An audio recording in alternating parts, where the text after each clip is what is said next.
இன்றைக்கி நம்ம பார்க்க போகிறது என்னென்னு பார்த்தீங்கன்னா, ஆல் பர்பஸ், அதாவது எல்லா கூட்டு, பொரியல், வறுவல் எல்லாத்துக்கும், எல்லா வெஜிடபிள்ஸுக்கும் நம்ம போட போகிற ஒரு மசாலா பவுடர் தான் இன்றைக்கி நம்ம ரெடி பண்ண போகிறோம்.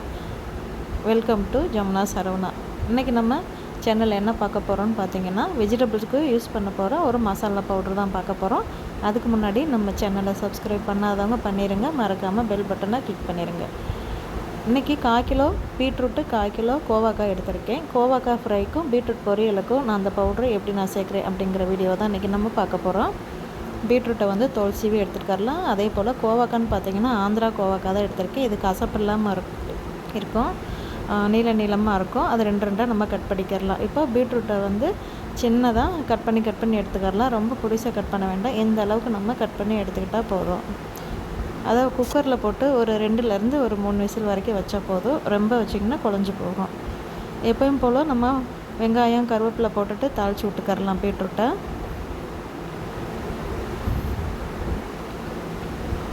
இப்போ நம்ம அரைச்சி வச்சுருக்கிற மல்டிபர்பஸ் ஆல் பர்பஸ் பவுட்ரு இதில் 1 ஸ்பூன் இல்லைன்னா 1.5 ஸ்பூன் சேர்த்துக்கரலாம்.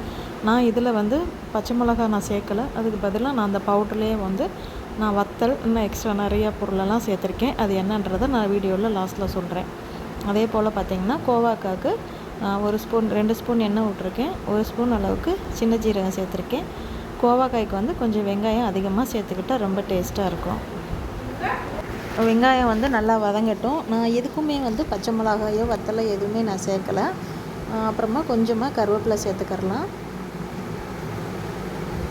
இப்போது நம்ம கட் பண்ணி வச்சுருக்கிற கோவாக்காய் அதில் சேர்த்துக்கரலாம். கோவாக்காய் பார்த்திங்கன்னா நான் 4 பீஸாக போட்டிருக்கேன். நீளமாக இருந்தது 2ஆக கட் பண்ணி அதை 4 பீஸாக போட்டிருக்கேன். இந்த அளவுக்கு நம்ம கட் பண்ணால் போதும்.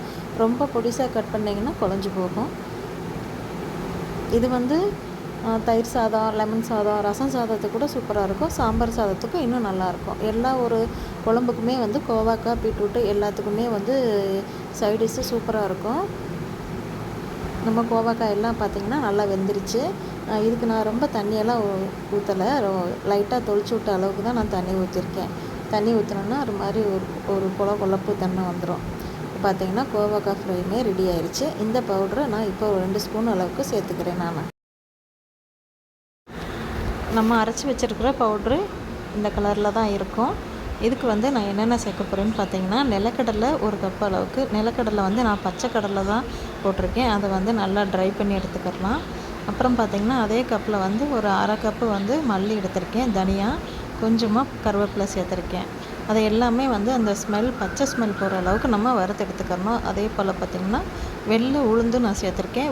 வெள்ளை உளுந்தும் பார்த்திங்கன்னா நல்லா ப்ரௌன் கலரில் வர அளவுக்கு நம்ம பவுட்ரு பண்ணி எடுத்துக்கணும், வறுத்து எடுத்துக்கணும். வெள்ளை கலர் நல்லா ப்ரௌனாக வரும்போது தான் பார்த்திங்கன்னா அதோடய கலர் வந்து அந்த மாதிரி ப்ரௌன் கலரில் வரும்.